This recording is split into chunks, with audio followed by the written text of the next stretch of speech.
3 tips for the financial reporting paper of ACCA. Tip number 1, ratios. Now we all know that if you take the last 10-year papers of 10 years worth of ACCA exams, and you'll see the financial reporting paper has ratios in every single paper. That's the reason that we always suggest spend most amount of time and energy on ratios. And there are a couple of tricks under ratios which you need to know. Number 1, the marks are not only for calculating ratios, you need to analyze them. Literally split the entire question into saying that half of the marks are for calculations, but the other half are for analytics. Second, when I say analytics, I mean don't explain that, okay, for example, that the current ratio has gone up or gone down based on your calculations. Explain why it went up or why it went down, because your marks are in the why, not in what happened. The what happened, the numbers are anyways explaining it.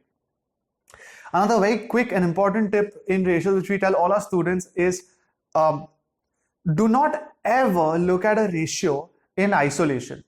So for example, if I tell you that the profit margin, or the exam question tells you that the profit margin of this company is 8%, there is no way that you can write whether it's low, high, good, bad, anything. You have to compare it with either the profit margin of the same company in the previous year, or of other companies around it, or the industry standard. So then it makes sense. So if I tell you the case study tells us that the profit margin of this organization is 8%, but the industry standard is 6.5%.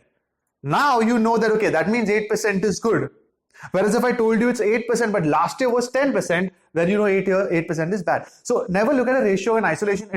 It gives you zero context and zero perspective. And lastly, one of the other things which I can tell you about ratios for those who have not probably figured it out yet is a simple way to analyze ratio is, of course, know the formula, but when you're analyzing, split open the numerator and denominator separately.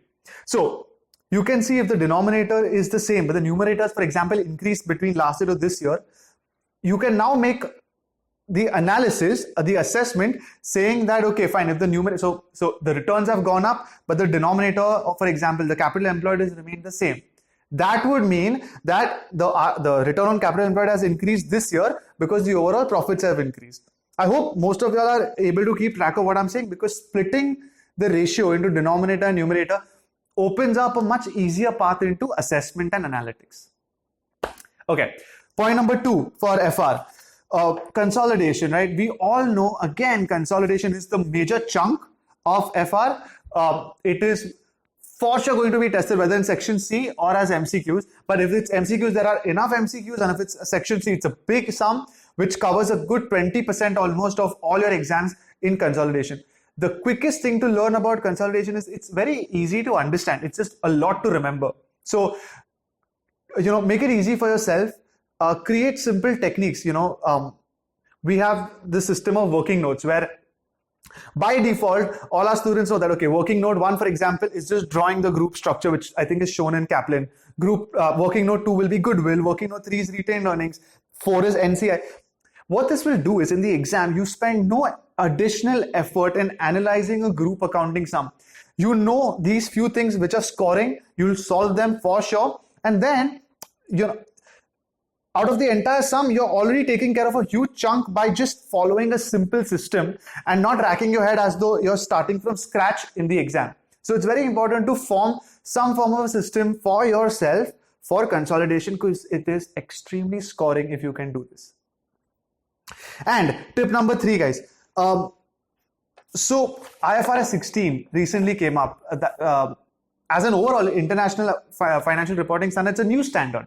When it's a new standard and it's tested and it's sort of included in our syllabus, the chances that the examiner will test you, maybe simple questions, is extremely high, because that's what they want their ACCA members to eventually go out into the world and know. They want us to know the latest things. So keep an eye open for what is different from last year to this, or the last attempt to this attempt, and most likely the change will be examined. So with that being said, I hope you all like the financial reporting tips. If you've missed something, please do comment. If you like it overall, please subscribe. And if you're not looking for only financial reporting tips, but also tips for other fundamental papers, as well as in the future for professional papers, we have in-depth videos to help you pass your exams in the first attempt for these as well. Thank you. So guys, wait. Before you leave, I'm going to leave you all with the same old. Do you know what the difference between you and a successful version of you is? The successful version of you would not miss out on subscribing to this channel today.